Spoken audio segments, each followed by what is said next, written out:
Welcome back to 4F Ranch. If y'all missed the first one, go ahead and watch the first video. It kind of explains what we're going to be doing here. Today we're working on the Spartan mower that we have. It's a 61 inch, it's a GT model. We had it last year, we bought it brand new. It's in line, it needs an oil change. I'll probably do that on another video.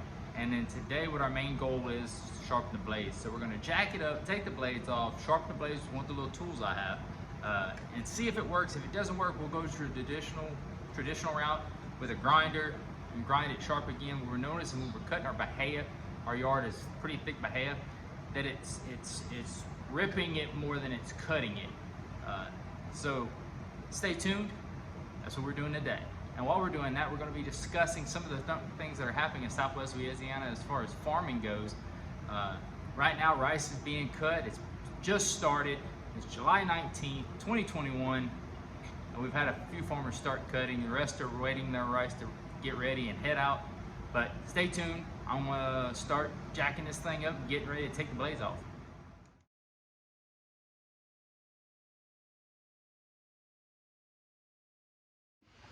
All right, guys, so we got the blades off. Hardest part was actually lifting the mower up because the frame is so high. I had to come up with a way to get it high enough so I could put my jack stands underneath to hold it solid. And excuse the sweating, it is Louisiana in the middle of July. And if you hear the rain on the roof, it's kind of been the same thing we've been having for over a week. It's actually been many months of just constant rain. A lot of our hay in the local area has been kind of backed off just because people haven't been able to get in the field to cut.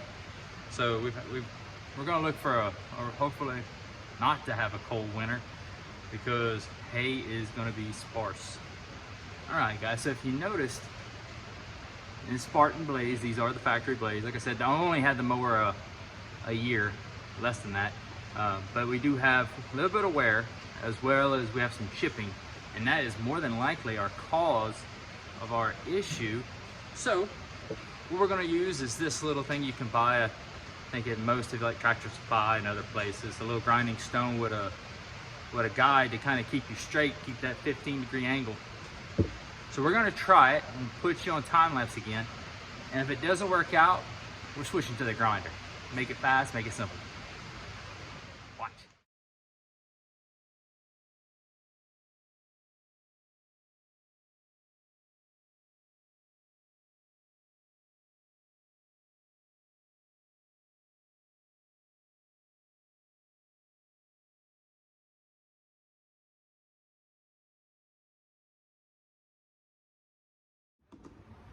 All right, so as you just saw, I didn't show the clip of that little part that I tried to use.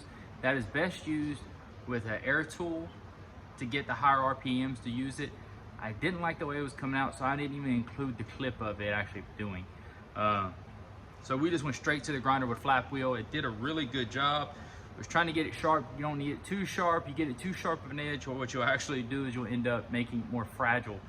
And if you hit something, you'll really mess up your blade. I did notice one thing though, that my cousin told me that every year he does grass for a living, that he just goes ahead and buys new blades every year. Which, seeing how much these wore and what little I used them, and I don't hit a bunch of trash with it as far as rocks or anything like that, seeing how much they wore and how much they were already used, that probably wouldn't be a bad idea of every year just buying new blades and replacing your blades full out. But if you want to save some money, this is the way to do it. Another thing, safety glasses are a must. As I was doing this, I did have something fly off and hit me in the face. Luckily, I was wearing my glasses, so no harm. I'm okay. But as far as being safe, that's definitely one thing to pay attention to. Safety first. But let's put these back on.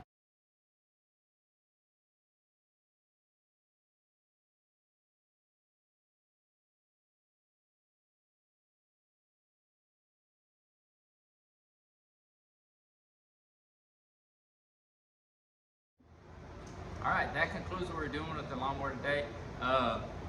So if you wanted to do this at home, it is a 24 is what I was using. A 24 metric was the size. And I was using a Power Torx Impact that I got from O'Reilly's. It's a cheap impact gun, but I tell you what, it gets you out of a lot of binds. and for the price, it's really handy to have just in a trailer or on your inside your vehicle, that if you get stuck on the side of the road on a long trip hauling a trailer, to have it on you. It's got me out of more than one bind. But one thing I want to say, I'm surprised that on the Spartan, like most lawnmowers, somehow have a key that holds the blade in a certain spot, and then the screw just tightens it and makes sure it locks on that key and they don't move. This one doesn't have that. This is simply a lock washer on a bolt, and once it's tight, it just is tight. I find that odd, but hey, I never had any problems with it before. Once we'll run it probably next week, hopefully the rain slacks up. The rain's been kind of going non-stop. If y'all can see the John Deere 4230 right there, we'll be doing a project on it or a video on it. We have to replace the radiator. What we've noticed here recently is when you bush hogging with that tractor, it gets really warm. It doesn't overheat, but it stays close to the overheating mark.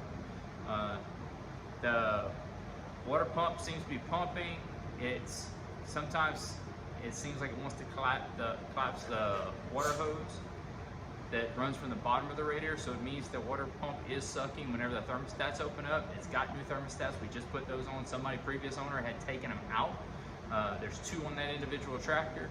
So I've talked to a bunch of mechanics, and they seem to think that the radiator is probably gummed up inside, and we have some veins that are probably clogged.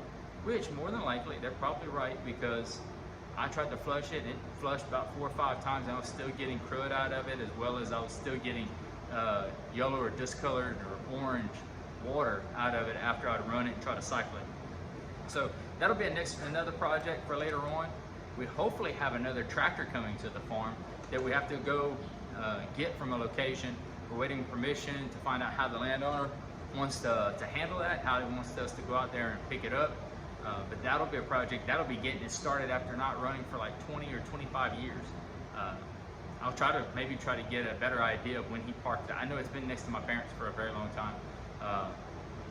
So I know at least 20 years, because I've been out of college and out of high school for that long. And it's been there the whole time. So that'll be another project we're going to do. For Southwest Louisiana, our farm report, with it being as rainy as it's been and as wet as it's been, not much hay has been done, so our hay production is down for the year. Normally we have a lot of hay already baled. You'd have 2 to 3 clippings, if not more, depending on how you run your operation.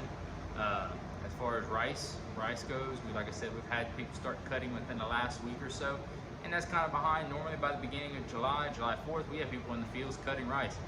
But because of the freeze, it backed everything up, so we're looking at a little bit later cutting. There's still rice that hasn't even headed yet, meaning that the seed actually coming out of the rice stalk. Fun fact, as far as rice goes, did you know that rice does not need the water to be set on it like it is? The reason why water is set on rice as much, because rice can withstand it, and it's a cheap weed control. So instead of putting a lot of herbicide on your crop, they keep the water up to reduce the weeds that grow inside the rice crop. Fun fact. Soybeans, as far as soybeans go, we're looking at some pretty good stuff. I've seen some pretty sparse fields. I've seen some really good fields, even with all the rain. So as long as you can keep the water off your beans, we'll see what they have.